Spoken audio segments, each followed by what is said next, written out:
Hi friends, ನಾನಿವತ್ತು ರುಚಿಕರವಾಗಿ tomato ಚಟ್ನಿನ ಯಾವ ರೀತಿ ಮಾಡೋದಂತ ತೋರಿಸ್ಕೊಡ್ತೀನಿ. ಮೊದಲಿಗೆ ನಾನು ಪ್ಯಾನ್ನ ಇಟ್ಕೊಂಡ್ಬಿಟ್ಟು ಎಣ್ಣೆನ ಹಾಕ್ಕೊಂಡು ಎಣ್ಣೆ ಕಾದ್ಮೇಲೆ 7ರಿಂದ 8 ಬೆಳ್ಳುಳ್ಳಿ, 4 ಟೊಮೊಟೊನ ಈ ಥರ ಕಟ್ ಮಾಡ್ಕೊಂಡ್ಬಿಟ್ಟು ಸರಿಯಾಗಿ ಎಣ್ಣೆಯಲ್ಲಿ ಹುರ್ಕೋತಾ ಇದ್ದೀನಿ. ಹುರ್ಕೊಂಡು ಲಿಡ್ನ ಕ್ಲೋಸ್ ಮಾಡಿ ತೆಗೆದುಬಿಟ್ಟು ಸ್ವಲ್ಪ ಉಪ್ಪು ಹಾಕ್ಕೋತಾ ಇದ್ದೀನಿ. ಹಾಕೋದ್ರಿಂದ ಚೆನ್ನಾಗಿ ಬೇಯುತ್ತೆ, ಅದಕ್ಕೋಸ್ಕರ ಇವಾಗ ಮತ್ತೆ ಸರಿಯಾಗಿ ನಾನು ಹುರ್ಕೊತೀನಿ. ಹುರ್ಕೊಂಡ್ಬಿಟ್ಟು ಚಿಕ್ಕದಾಗಿ ಕಟ್ ಮಾಡಿರೋ 2 ಮೆಣಸಿನ್ಕಾಯಿ ಕೂಡ ಹಾಕೋತಾ ಇದ್ದೀನಿ. ಇವಾಗ ಅದೆಲ್ಲ ಸರಿಯಾಗಿ ಫ್ರೈ ಆದಮೇಲೆ ಮೇಲ್ಗಡೆ ಇರೋ ಸಿಪ್ಪೆನ ತೆಲ್ಲನೂ ತೆಗಿತಾ ಇದ್ದೀನಿ. ತೆಗೆದುಬಿಟ್ಟು ಉಲ್ಟಾ ತಿರುಗಿಸಿ ಹಾಕೊಂಡ್ಬಿಟ್ಟು ಅದನ್ನು ಕೂಡ ಸರಿಯಾಗಿ ಫ್ರೈ ಮಾಡಿಕೊಂಡು ಇವಾಗ ಸ್ಮ್ಯಾಶರಿಂದ ಚೆನ್ನಾಗಿ ಸ್ಮ್ಯಾಶ್ ಮಾಡ್ಕೋತಾ ಇದ್ದೀನಿ. ಇದಕ್ಕೆ ಇವಾಗ ಚಿಕ್ಕದಾಗಿ ಕಟ್ ಮಾಡಿರೋ ಈರುಳ್ಳಿ ಮತ್ತು ಅಚ್ಚ ಖಾರದ ಪುಡಿ ಹಾಕೋತಾ ಇದ್ದೀನಿ. ರುಚಿಗೆ ತಕ್ಕಷ್ಟು ಉಪ್ಪು ನೋಡ್ಕೊಂಡು ಹಾಕ್ಕೊಳ್ಳಿ, ಯಾಕಂದರೆ ಮೊದಲಿಗೆ ಹಾಕಿರ್ತೀವಿ.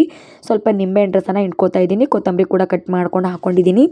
ಹಾಕ್ಕೊಂಡ್ಬಿಟ್ಟು ಸರಿಯಾಗಿ ಮಿಕ್ಸ್ ಮಾಡ್ಕೊಳ್ಳಿ. ಮಿಕ್ಸ್ ಮಾಡ್ಕೊಂಡು ಆದಮೇಲೆ ಇವಾಗ ಮತ್ತೆ ಸ್ವಲ್ಪ ಸಕ್ಕರೆ ಹಾಕೋತಾ ಇದ್ದೀನಿ. ಉಪ್ಪು ಹುಳಿ ಖಾರ ಬ್ಯಾಲೆನ್ಸ್ ಆಗೋದಕ್ಕೋಸ್ಕರ. ನೋಡಿ, ವಾವ್, ಎಷ್ಟು ಚೆನ್ನಾಗಿ ಬಂದಿದೆ ಅಲ್ವಾ. ರೆಡಿಯಾಗಿದೆ ನಮ್ಮ ರುಚಿಕರವಾದಂಥ ಚಟ್ನಿ. ಒಂದ್ಸಲ ಟ್ರೈ ಮಾಡಿ ನೋಡಿ. ಅನ್ನಕ್ಕಂತೂ ತುಂಬ ಚೆನ್ನಾಗಿರುತ್ತೆ. ಚಪಾತಿ, ರೊಟ್ಟಿ ಎಲ್ಲದಕ್ಕೂ ಸೂಪರ್ ಕಾಂಬಿನೇಷನ್. ಒಂದ್ಸಲ ಟ್ರೈ ಮಾಡಿ ನೋಡಿ.